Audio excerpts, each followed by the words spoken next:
You know, in the old time, there was in Vietnam there was a very clever scholar, yeah? And Chinese always try to do something to degrade our country, you know, and make our people feel like they're stupid and they're less and everything. So they always send some clever people to come to our court and king court and always challenge our people for this and that and others. Yes. So one time, it's just silly stuff, you know. I don't know how can they be so silly. They come and bring a rope about this long. Yeah, very long, longer or whatever, I don't care. Well, this long. And they challenge our court to find a way to make this rope, the string, shorter, but not cutting it. So all the, you know, people are in the court. The king and co will feel really terrible headache. So the king and co invited this clever scholar, but he's very mischievous also. Sometimes he makes fun of the king and the court's people, and they can't do nothing about it because he makes in such a clever way, they can't do nothing. So that day, but they don't like him. They respect him because he's so clever, but they hate him because he always get away with whatever he does. They're making fun of them and they can't do anything. Now, I'm going to tell you some more fun story that he made afterward, you know.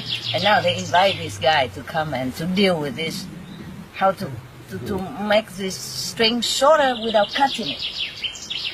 He comes, piece of cake. Tell the Chinese officer come tomorrow. I have a solution. So all the king and the court, tell us. Say, no, you know it tomorrow. Cannot tell now. A secret of heaven. You can't disclose secret of heaven. You know, that's normally they say like that.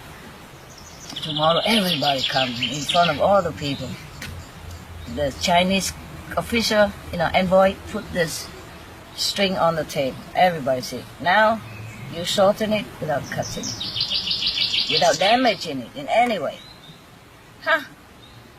That is so silly. I can't believe that the Chinese king would send you all the way here just to do this. Even a 5-year-old kid can know how to beat you. The Chinese god was very offended. Are you joking? I said, no, I'm not. And he called his son, 5 years old, come out. And the son bring a longer rope, put next to it.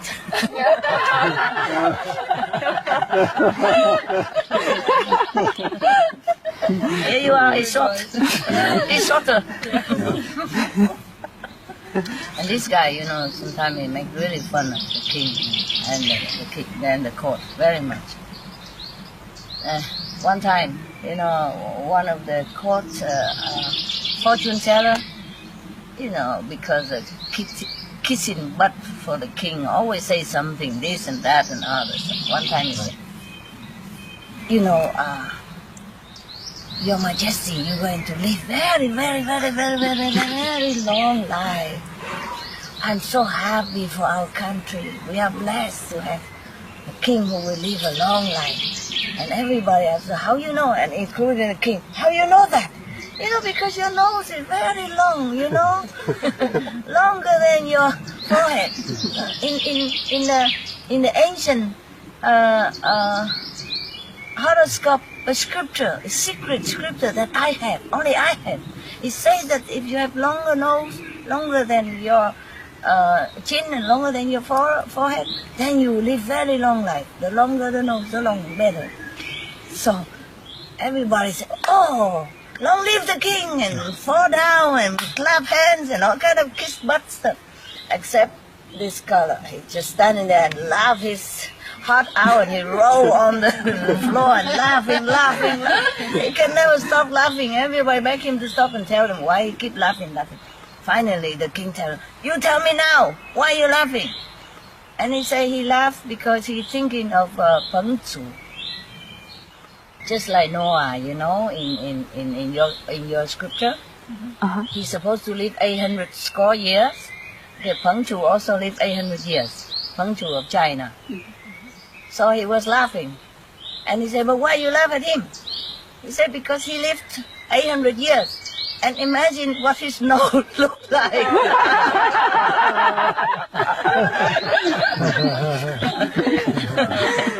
know what I mean? And he was a normal, punctual person. So this is a nonsense. That's what he meant. See, he always make fun of people like that. And the king, and nobody can do anything to him.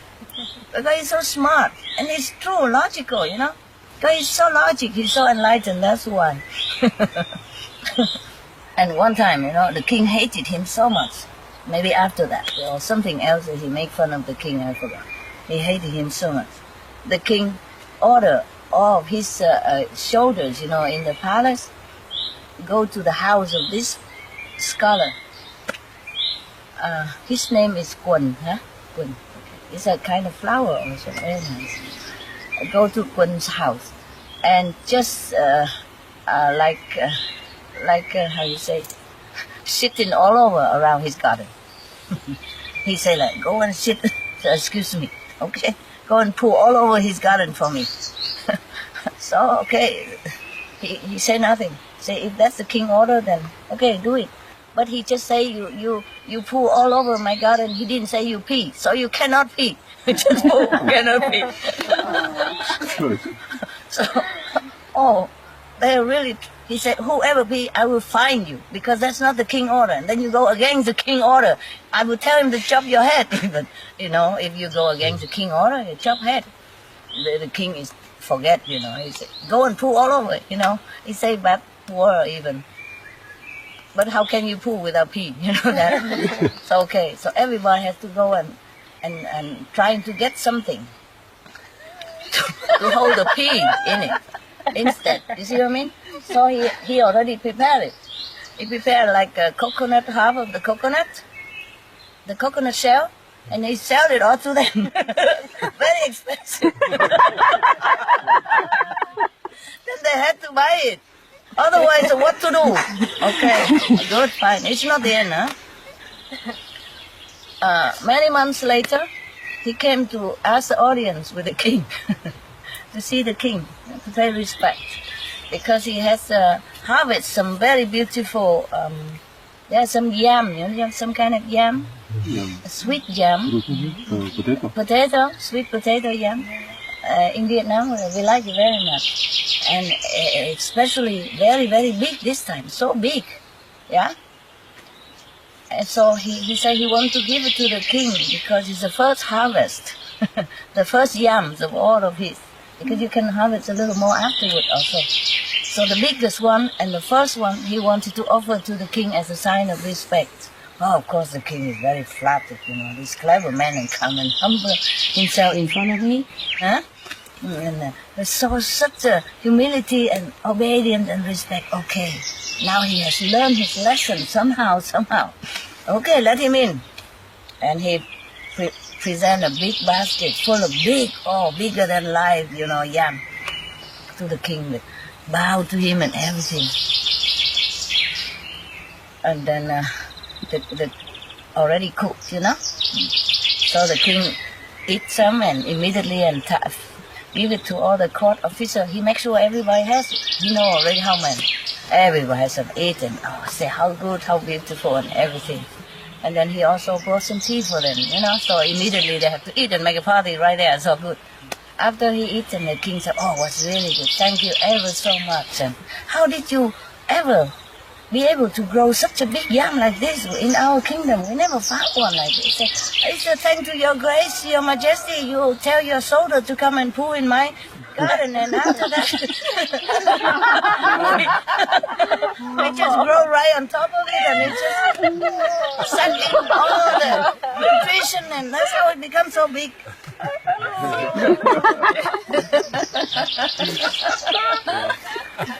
Also, he played with word also, you know, because you order it to be big, not too small. That's why all the yam even listen to you, you know, because in Vietnam, when you go to poo, mean big business, you know, big, and the P is small. So you say, it's all your grace.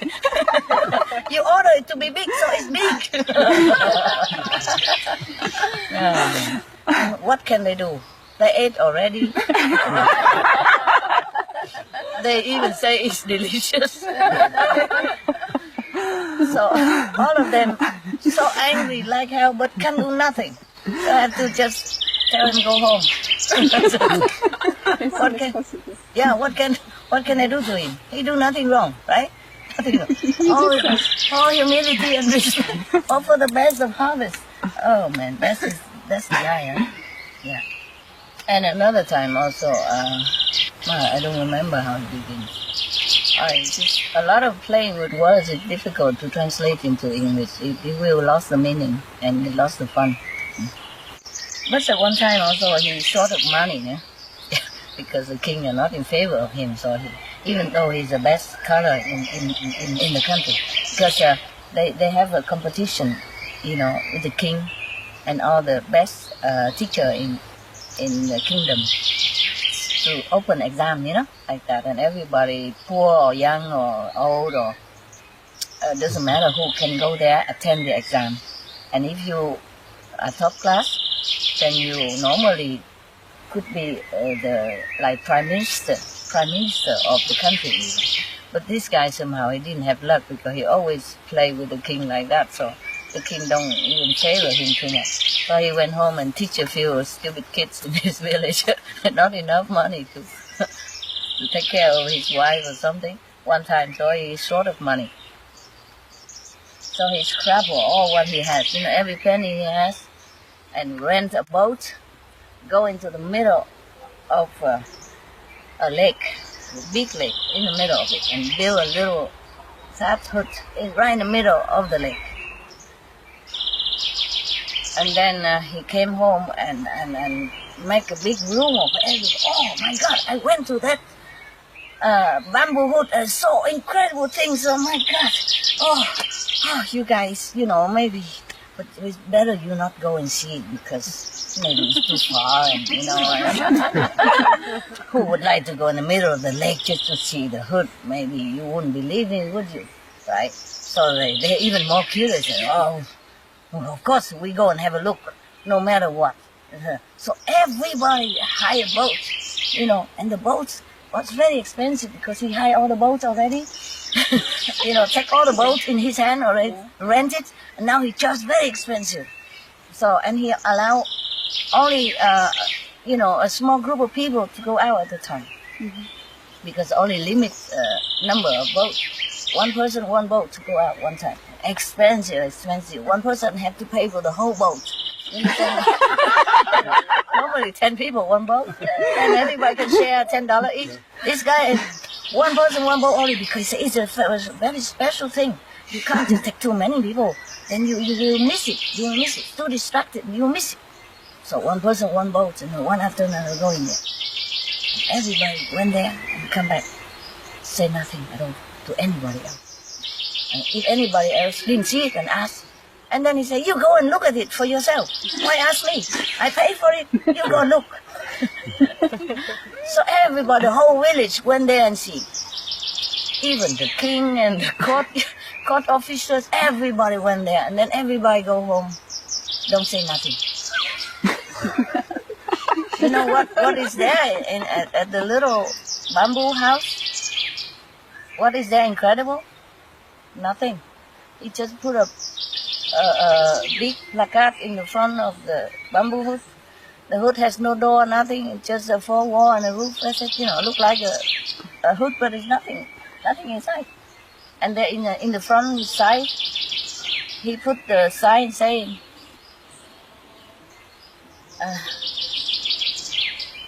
whoever come home and tell another person, you are a silly bastard, you are cheated. You know that? If you tell them, they make fool of you. So everybody went home, keep on quiet because they're being fooled already. So why tell? That's why the whole area is full. The king and all. Yeah. And he costs a lot of money.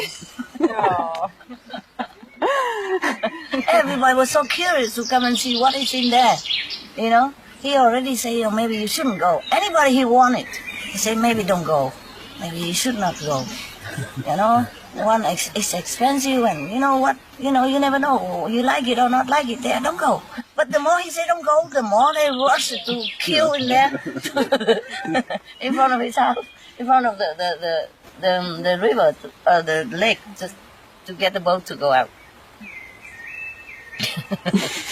But that's a kind of bad karma because he made them miserable. Ah, Chuck, come on, don't be so serious. He already told them he shouldn't go. They shouldn't go. Yeah, yeah.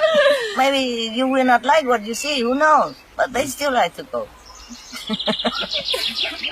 Come on, my God, what a serious girl you are. Relax, it's just a joke. Good business guy. He needs money, huh? Yeah, sure. He earned it honestly. He also had to invest in money to make the hut in the middle of the lake. Yes, and he also invested his money to rent the boat. Who knows? He might not even get the money back. See, well, business is business, huh?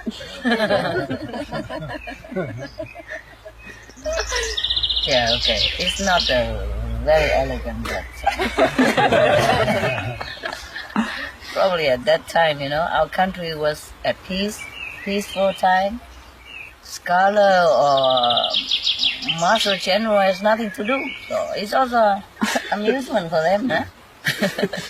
And it's just some stupid king, and some flattering kiss butt kind of officials. So it's okay if you make fun of them. Just have fun. Yes, because maybe the king at that time, supposed to be not very good king, okay, not too bad, but not too good. It's a peaceful time and he's spoiled rotten, of course king, he wants everything he can have, and all the officers have nothing to do but to tell him how nice he look, how younger he looked than yesterday, and how dignified he is and how good a king he is, all kind of talk all day, and such a talented person don't use, you see, and put him into a corner like that and have no money to spend and to live even, understand? So it's okay like that.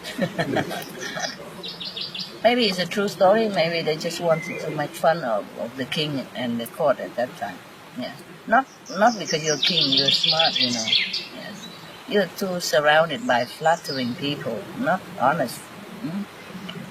Just to keep their own position and to earn money from the king and from the country, and not doing much good most of the time like that. So they just make the story to make fun of him, yeah, not necessarily true.